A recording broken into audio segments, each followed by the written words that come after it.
Hey everybody, and welcome to my channel. If you don't know me, my name is Devin and I do videos all about chronic illness and mental health. Today I'm going to be continuing my video on major depressive disorder. The video that came out, I believe, earlier this week was all about the diagnostic criteria, and today I'm going to be going through all the other information in the DSM that is about major depressive disorder. You're going to learn things about cultural differences, about risk factors, about prevalence, about the course of the disease, all of those sorts of things. So sit down, relax, and you get to learn all about this super fun mental disorder. If you haven't already, please make sure that you click subscribe, you smash that like button for me, ring the notification bell so you'll always know when a new video is up. Any comments or questions you have, leave them down below and I will get to those, and I'll see you guys next time.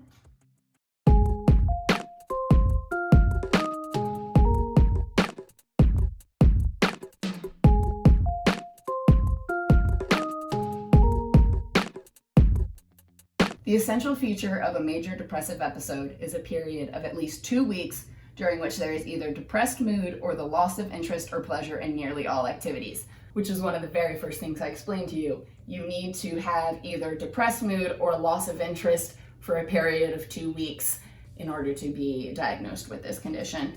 This also notes, again, that in children, the mood may be irritable rather than sad. And I know that kids are irritable in general, especially adolescents, but there's a difference between a depressed child's irritability and a normal child's irritability. To count towards a major depressive episode, a symptom must either be newly present or must have clearly worsened compared with a person's pre-episode status. So that 2-week period that I keep talking about of symptoms, if you have those symptoms for the 2 weeks, that is considered a major depressive episode. That episode ends when the symptoms start getting better and you no longer fit the criteria. But in order to count it as a major depressive episode, your symptoms have to have gotten worse. There are other depressive disorders like dysthymia, where it's more of like a mild depression all the time. This is a major depressive disorder where the episodes are much more severe. They're stronger, they're longer. So these periods of at least 2 weeks where these people are experiencing those symptoms, those are called major depressive episodes. And in order for those episodes to be called major depressive episodes, the symptoms must persist for most of the day, nearly every day, for at least 2 consecutive weeks. Going into how a person with depression typically presents, it says that individuals frequently present with tearfulness, irritability, brooding, obsessive rumination, anxiety, phobias, excessive worry over physical health, and complaints of pain. Tearfulness is basically what it says. Your eyes are tearful, you are crying a lot, you can't control it. Even when you're just speaking, like your eyes start to well up with water. Irritability, you know what that is. Brooding, it's like sticking to yourself, stewing, and sulking. Obsessive rumination. Now, rumination means that you just keep thinking about the same thing over and over and over and over and over and over and over again. You can't get it out of your head, and it's usually bad things. People do it with anxiety a lot. People do it to really beat themselves up. It's like you can't get something out of your head and you're constantly thinking about it. Anxiety, phobias or fears, excessive worry over physical health. A lot of people with depression start worrying about every single ache and pain in their body. You have a pain in your chest area and all of a sudden you're dying of a heart attack. And then it says complaints of pain. Now, a lot of people who experience depression, especially people who are not in the US that experience depression, they go to their doctor because they're dealing with physical pain. There are a lot of reasons that people in other cultures may go to the doctor for the physical symptoms and not the mental symptoms. However, it has been shown in research that people of different cultures, people who aren't just white people in the US, typically find out that they have depression because they went to the doctor for somatic concerns, which means body concerns. They're having headaches, they're having stomach aches, they think something else is wrong, and then they realize it's the depression. Now, I can't tell you whether or not they're just ignoring those mental symptoms. A lot of times they're saying they're simply not there or they're not acknowledged. I don't know. I don't quite know the reasoning. I just know that people in cultures other than mine and in different countries typically go and seek help for the physical pain as opposed to the mental symptoms. Moving on now to the development and course.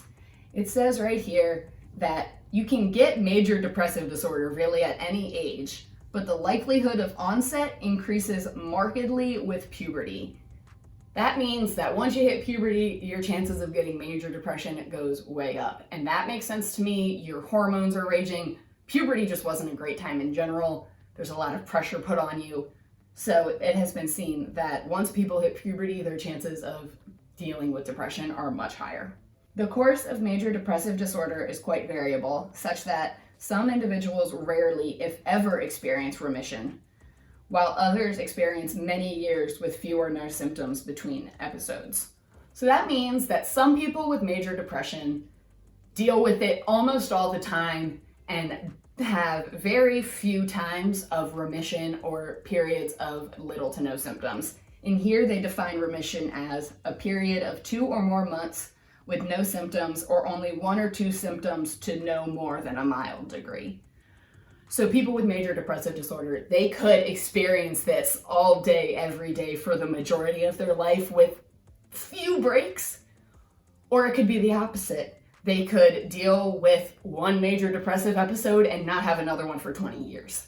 It's very variable. The earlier that a person has their first major depressive episode, the more likely it is going to become a chronic, lifelong condition, as opposed to if somebody deals with a major depressive episode, say in their 40s because they're getting a divorce, their likelihood of getting another one is much lower. Chronic depressive symptoms substantially increases the likelihood of underlying personality, anxiety, and substance use disorders, and decreases the likelihood that treatment will be followed by full symptom resolution. So this means that if a person is chronically depressed, this is something that they have dealt with for a very long time, most of their lives, whatever that is, they're at much higher risk for personality disorders, anxiety disorders, and substance use disorders.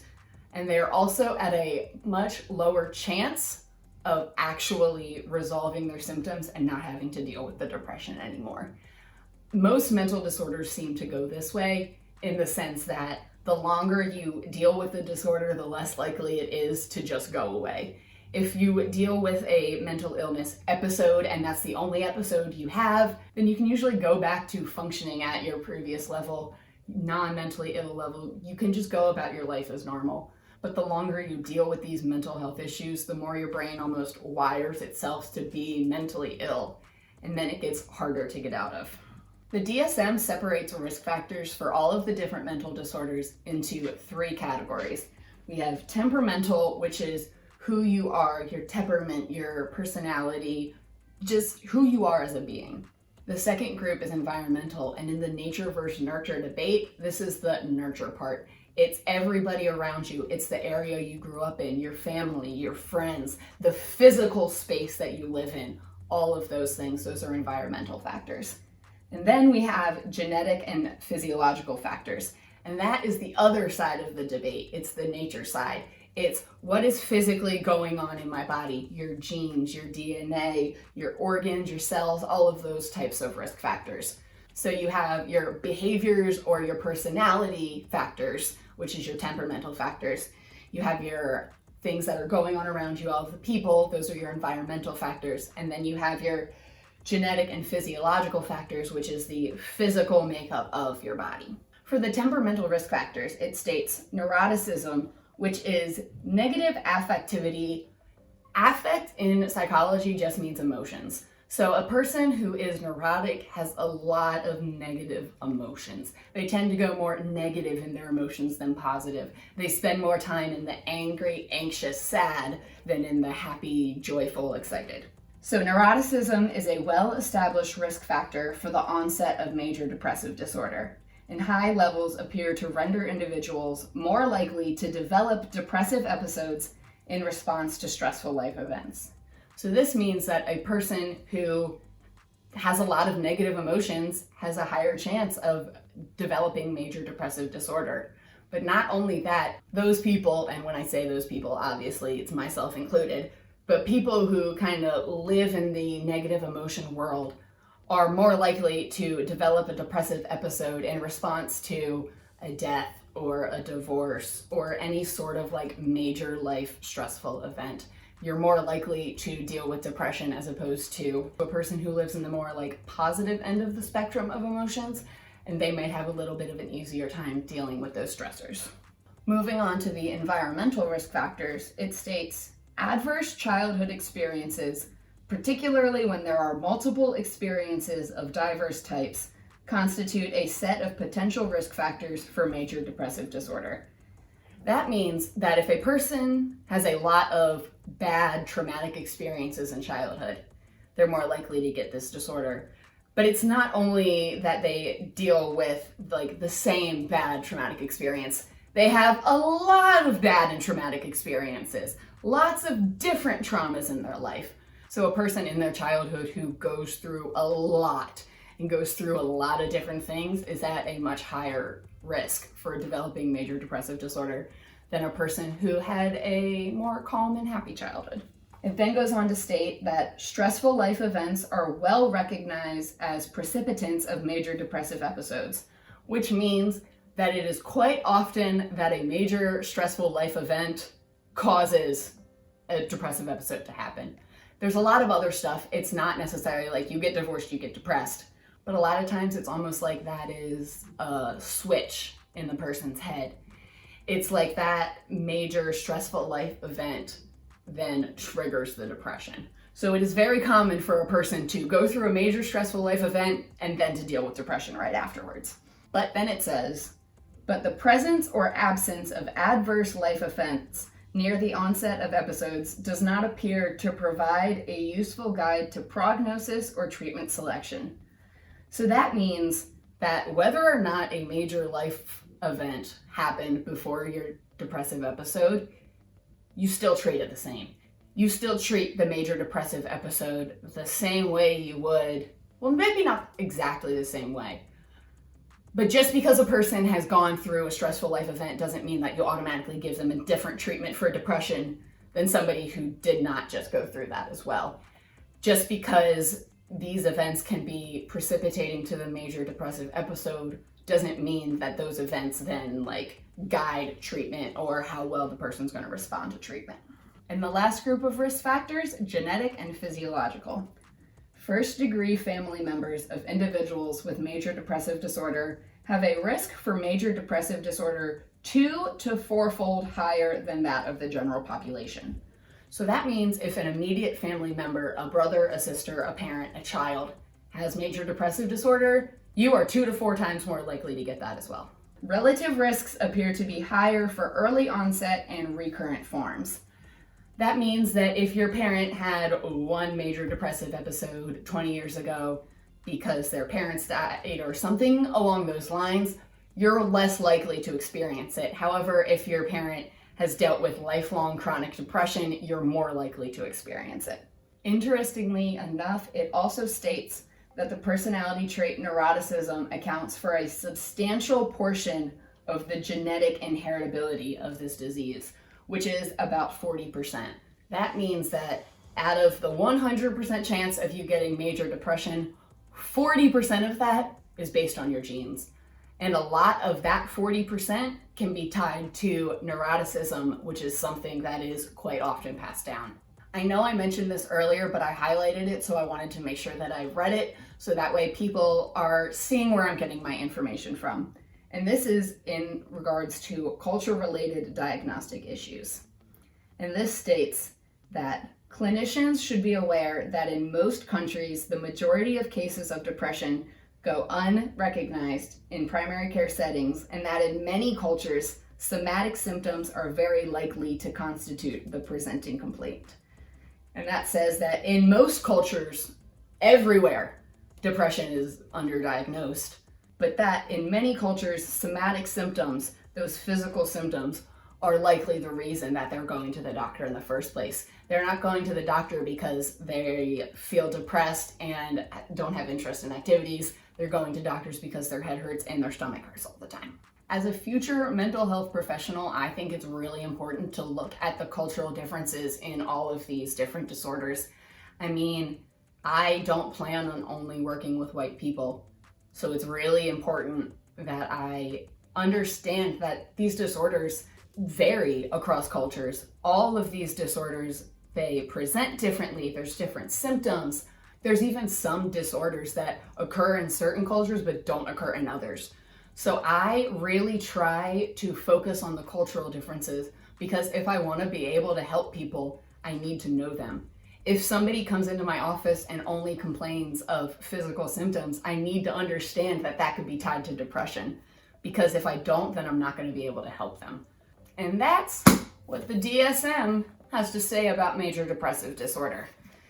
Now, again, this is a disorder that I have dealt with for almost my entire life. This is something that it's hard. It's really hard and it's really rough.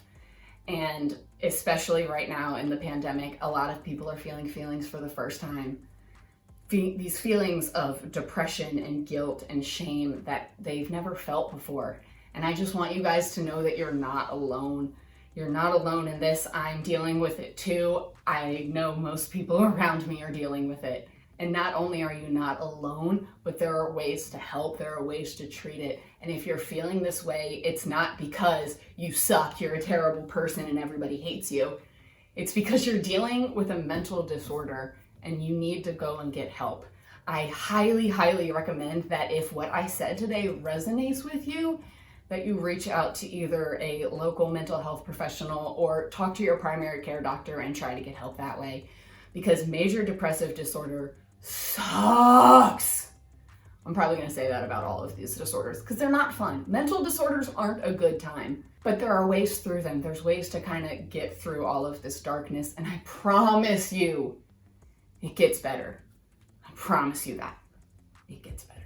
Thank you guys so much for watching all the way to the end of this video. You have no idea how much it actually means to me. Please make sure that you smash that like button for me, click subscribe, ring the notification bell. Any comments or questions, just leave them on down below. I really want to be able to interact with you guys and kind of create a community for everybody to come together and talk about their different mental health struggles, as well as their chronic illness struggles as well, because I can't get away from the fact that I'm physically ill too. So I would absolutely love to hear anything that you guys have to say, and I will see you guys next week. Bye.